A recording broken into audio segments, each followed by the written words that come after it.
आपल्या दक्षिण मध्य मुंबईचे महायुतीचे उमेदवार राहुल शेवाळे यांच्या प्रचार सभेला उपस्थित व्यासपीठावरील सर्व सन्माननीय मान्यवर आणि प्रचंड संख्येने उपस्थित महायुतीचे कार्यकर्ते, बांधव, भगिनी आणि पत्रकार मित्रांनो, तर म्हणजे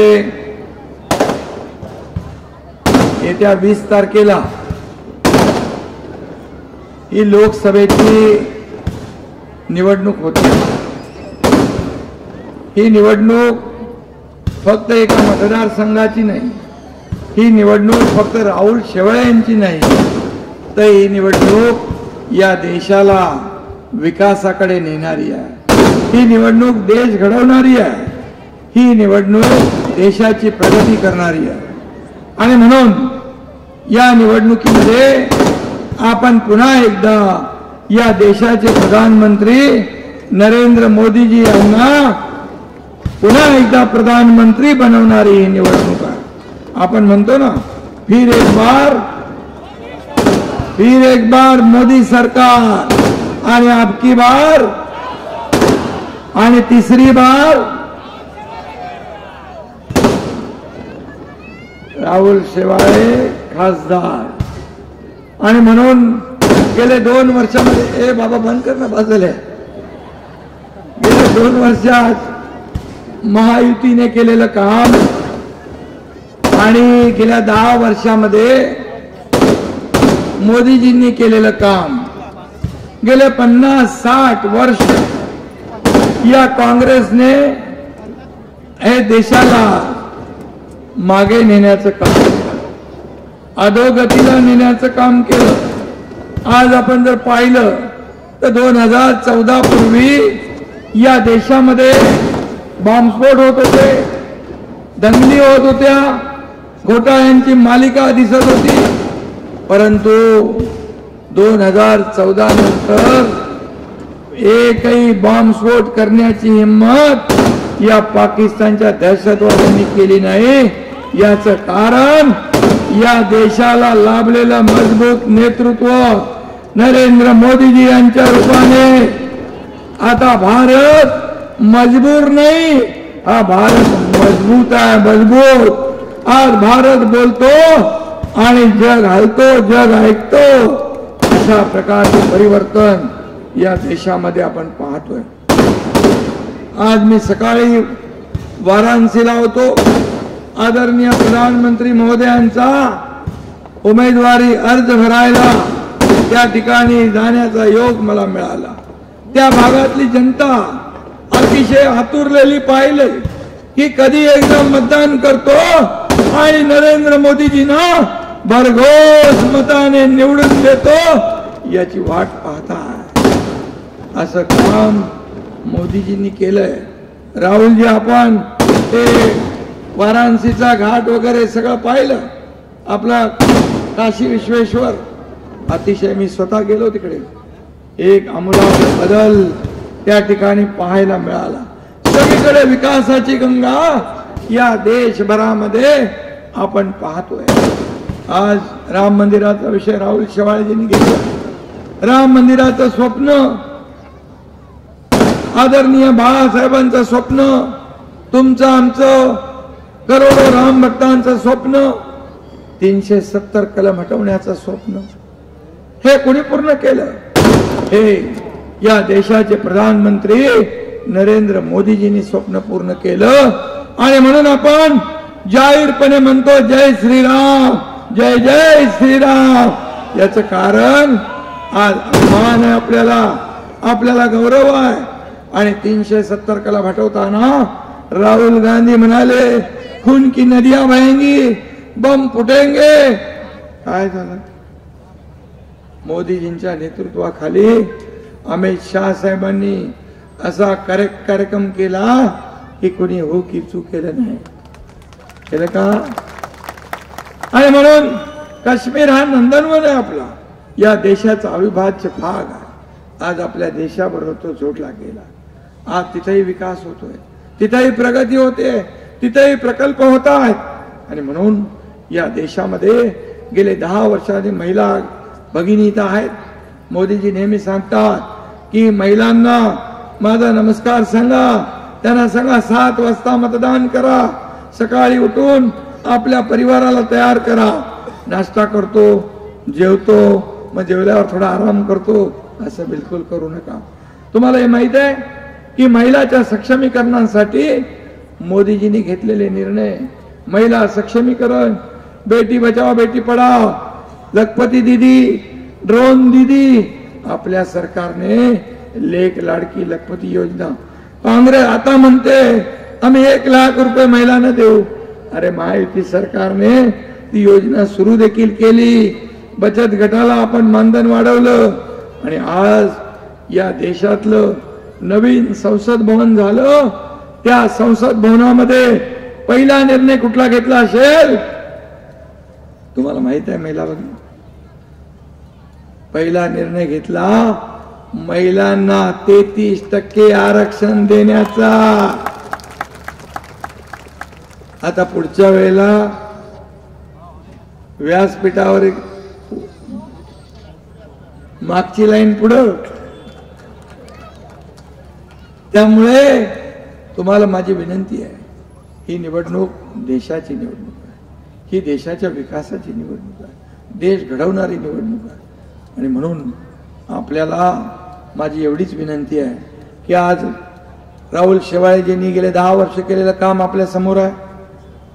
या ठिकाणी सातत्याने मी नगर विकास मंत्री असताना ते सातत्याने पाठपुरावा करत होते. सोसायट्यांचं काम पूर्ण करा. किरण ओम आशा किरण सोसायटी असेल, मुक्तीनगर असेल, म्युन्सिपल कर्मचारी वसाहत असेल, म्युन्सिपल अधिकारी बिल्डिंग असेल, गावठाण पॉलिसी असेल, गावदेवी मैदान असेल, हे सारे योजना असतील. सातत्याने त्यांचा धोसा होता, सातत्याने त्यांचा प्रयत्न होता की माझ्या मतदारसंघातले सारेचे रखडलेले प्रकल्प, पुनर्विकासाचे प्रकल्प मार्गी लागले पाहिजे. नगर विकास मंत्री असताना मी नियम बदलले, युनिफाईड डीसीपीआर मध्ये अनेक चेंज केले. कायदे कोणासाठी असतात? कायदे लोकांच्या हितासाठी असतात, लोकांना घरं देण्यासाठी असतात. आणि म्हणून या सर्व योजना ज्या रखडलेल्या आहेत, लोकांना भाडं मिळत नाही, लोकांनी आत्महत्या केल्या, काही लोक मरून गेलेत.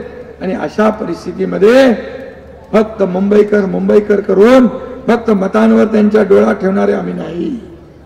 आणि म्हणून हे सर्व एसआरएचे प्रकल्प, रखडलेले प्रकल्प हे मार्गी लावण्याचं काम हे सरकार करणार आहे. आणि म्हणून आपण MMRDA, म्हाडा, MSRDC, MIDC या सर्व ज्या संस्था आहेत आपल्या, या संस्थांच्या माध्यमातून आपण हे रखडले प्रकल्प जे आहेत हे टेकओव्हर करतोय. आणि याचा पुनर्वसन करण्यासाठी मग FSI मध्ये काही बदल आहेत, रिडेव्हलपमेंटच्या नियमामध्ये काही बदल आहेत, हे देखील बदल करण्याचा निर्णय आपण घेतलेला आहे. काही लोकांना भाडं मिळत नाही, या संस्था ज्या आपल्या सरकारी आहेत हे त्यांना भाडं देतील आणि रखडलेले प्रकल्प पूर्ण करतील. मुंबईच्या बाहेर फेकलाय त्याला पुन्हा मुंबईत आणण्याचं काम आपलं सरकार करेल. आणि त्यासाठी आपल्याला राहुल शेवाळे यांच्या पाठीशी उभं राहायचं. म्हणून मुंबई निवडणूक आली की मुंबई महाराष्ट्रापासून तोडणार, हे एकच आवई उठवायची. मुंबई जब तक सूरज चांद रहेगा, मुंबई कोणी तोडू शकत नाही. मुंबई आहे, ही बाळासाहेबांची मुंबई आहे, ही आता महायुतीची मुंबई आहे. मुंबईमध्ये तुम्ही काय केलं? 25 वर्ष काय केलं सत्ता बघून? आज आपलं सरकार आल्यानंतर पहिला निर्णय घेतला, खड्डे मुक्त मुंबई, सगळे कॉन्क्रीटचे रस्ते आपल्याला करायचे. 2 वर्षात खड्डे मुक्त मुंबई होईल. सुशोभीकरणाचं काम सुरू आहे. मी आता येताना बघितलं, बाळासाहेब ठाकरे आपला दवाखाना सुरू आहे. आज आपण या ठिकाणी मुंबईला खऱ्या अर्थाने ही आंतरराष्ट्रीय दर्जाचं शहर आहे, ही आपली आर्थिक राजधानी आहे. आणि म्हणून मुंबईमध्ये जगभरातले लोक येतात आणि त्यांना मुंबई आणि आपल्या मुंबईकरांना मुंबई जशी पाहिजे तशी मुंबई करण्याचं काम आपण करतोय. आज कोळीवाड्यांचा प्रश्न आहे, ते कोळीवाड्यांचा पुनर्विकास, हे सगळे प्रकल्प आपण हाती घेतलेले आहेत. त्यावेळेस राज ठाकरे साहेब आले, संदीप आपण सगळे होता. हे रिडेव्हलपमेंटच्या प्रकल्पात प्रीमियम कमी केला पाहिजे ही मागणी होती. राहुल शेवाळजींनी प्रीमियम कमी केला पाहिजे ही मागणी आपल्याकडे केली. मी या ठिकाणी सांगू इच्छितो, रिडेव्हलपमेंटला जेवढ्या अडचणी आहेत त्या सर्व अडचणी सरकार दूर करेल, प्रीमियम कमी करेल, नियमात बदल करेल, कायद्यामध्ये जी सूट द्यायची ती देईल. परंतु हे सर्व प्रकल्प जे आहेत, हे ज्यांचे कुणाचे लागेबांधे आहेत, त्यांना आता या ठिकाणी मनमानी करता येणार नाही. शेवटी सरकार म्हणून आपली जबाबदारी आहे, आणि म्हणून मी आणि देवेंद्रजी आता अजितदादा सोबत आहेत. यांनी ठरवलंय की मुंबईतले सगळे रखडलेले प्रकल्प जे आहेत हे मार्गी लावायचे, आणि बेघर झालेला मुंबईकर या मुंबईकराला स्वतःचं हक्काचं घर या ठिकाणी द्यायचं. बाळासाहेबांचं स्वप्न होतं 40 लाख झोपडपट्टी वासियांना मोफत घर द्यायचं. तेव्हा लोक हसत होते, काय होणार, कसं होणार. परंतु आपल्याला मी सांगतो, हे सरकार बाळासाहेबांच्या विचाराचं सरकार आहे, बाळासाहेबांच्या विचारावर चालणार सरकार आहे. आणि म्हणून बाळासाहेबांचे विचार ज्यांनी सोडले त्यांना या निवडणुकीमध्ये धडा शिकवण्याची संधी तुमच्या हातात आहे. आणि म्हणून आज मी बघतोय की काही लोकांच्या मिरवणुकीमध्ये पाकिस्तानचे झेंडे फडकवताना आपण पाहिले. हे आपण सहन करणार? आज एका उभाटाच्या उमेदवारामध्ये 93च्या बॉम्बस्फोट मधला आरोपी इक्बाल मुसा प्रचार करतोय. कुठे चाललोय आपण, काय करतोय आपण? एक देशभक्त आपले आदरणीय मोदी साहेब आणि देशाची बदनामी करणारे राहुल गांधी, कुणाला मतदान करणार आपण?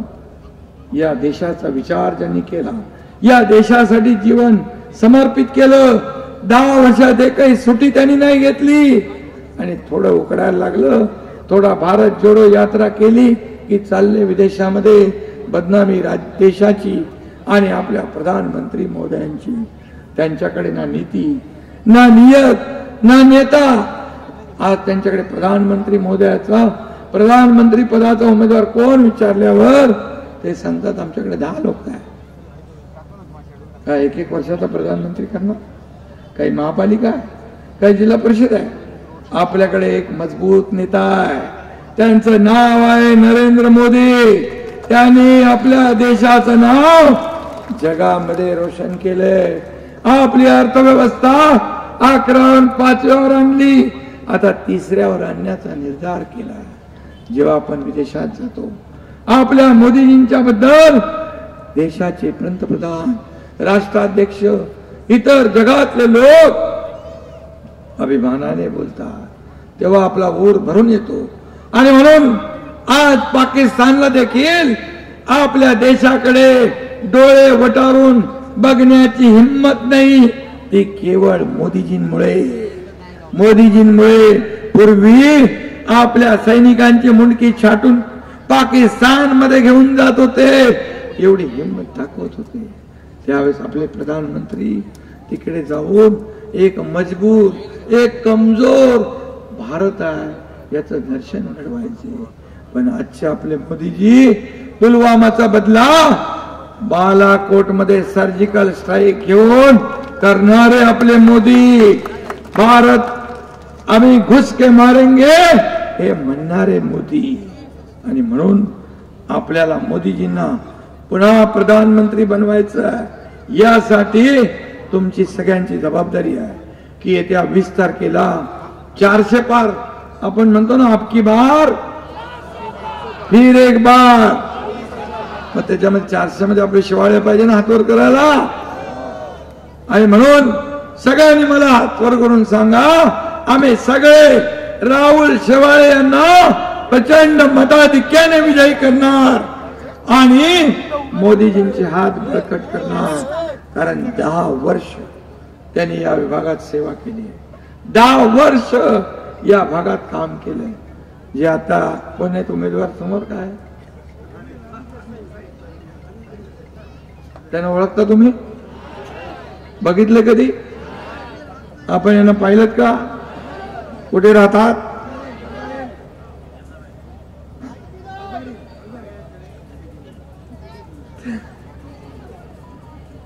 त्यांना तसेच पाठवायचे. आणि म्हणून मी आपल्याला विनंती करतो, बघा ही निवडणूक आहे. ही निवडणूक मी मगाशी म्हटल्याप्रमाणे इतिहास घडवणारी निवडणूक आहे. आणि आज आपलं मताधिक्य म्हणून मोदीजी काय सांगतात? आपलं मतदान वाढलं पाहिजे, टक्केवारी वाढली पाहिजे. मी हा प्रयोग केला कोल्हापूर आणि हातकणंगले या ठिकाणी, सगळ्या लोकांना सांगितलं. इतर आपल्या आता दुसऱ्या तिसऱ्या आणि चौथ्या टप्प्यात देखील, चौथा टप्पा पण झाला ना काल, त्यात पण मतदान झालं. आणि म्हणून 70% 75% मतदान झालं पाहिजे. यासाठी तुम्हाला जागरूक राहायचं आहे. नाही तर मतदाना केंद्रावर रांग आहे, जाऊ दे नंतर करतो, असं करू नका. सकाळी 7लाच आपलं मतदान उरका. जाताना आता तुमच्यासाठी एवढं आरक्षण दिलंय, पुढच्या वर्षी तुम्ही इकडे येणार मागच्या पुढं, त्यामुळे आता या राहुल शेवाळ्यांना मताधिक्य देणं तुमची जिम्मेदारी आहे. आणि म्हणून तुमचं मतदान करा, आपल्या परिवारातल्या लोकांना तयार ठेवा आणि सकाळीच आपलं मतदान उरकून आपल्या सर्व भागातल्या लोकांचं मतदान झालं पाहिजे. जे बाहेरगावी आहेत, जे सुट्टीवर आहेत, त्यांनाही बोलवा. आपल्याला एक एक मत महत्वाचं. नाहीतर राहुल शेवाळे लीडने निवडून येणारच आहेत, माझ्या एका मताने काय होणार, असं करता कामा नये. तुमचं एक मत इतिहास घडवणार आहे. तुमचं एक मत देशाचा विकास घडवणार आहे. तुमचं एक मत नरेंद्र मोदीजींना प्रधानमंत्री करणार आहे. राहुल शेवाळेजींना मत म्हणजे मोदीजींना मत, धनुष्यबाणाला मत म्हणजे मोदीजींना मत, महायुतीला मत म्हणजे मोदीजींना मत. आणि धनुष्यबाण आपला आहे. 2014ला काय होतं? धनुष्यबाण होतं ना. 2019ला काय होतं? 2024ला काय? मग खरी शिवसेना कोण? आणि समोरचं काय? निशाणी काय? ते माहीतच नाही कोणाला.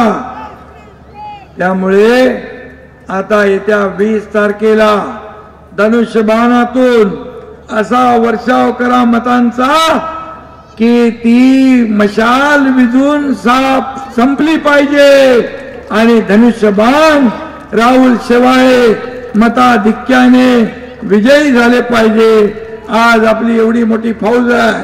आज शिवसेना आहे, भारतीय जनता पक्ष आहे, राष्ट्रवादी आहे, मनसे आहे, आरपी आहे, कवाडे गट आहे, आठवले गट आहे, रासप आहे, मराठा महासंघ आहे, आणि कोण आहे, दलित पॅंथर आहे, लहुजी सेना आहे. अरे एवढे सगळे एकत्र आल्यानंतर समोरच्याचा डिपॉझिट राहता कामा नये. डिपॉझिट गुल झालं पाहिजे. ही जबाबदारी तुमची आहे. आणि 4 तारखेला गुलाल उधळायला मी पुन्हा आपल्यामध्ये येईन, हे आपल्याला मी शब्द देतो. आणि पुन्हा एकदा आपल्या सगळ्यांना मनापासून शुभेच्छा देतो. धन्यवाद.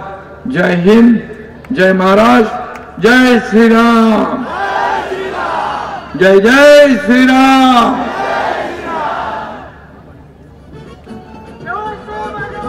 CEN न्यूज, देश प्रदेश की ताजा तरीन खबरों के लिए CEN न्यूज को सब्सक्राइब करें और रहें पल पल की खबर से हर पल बाखबर.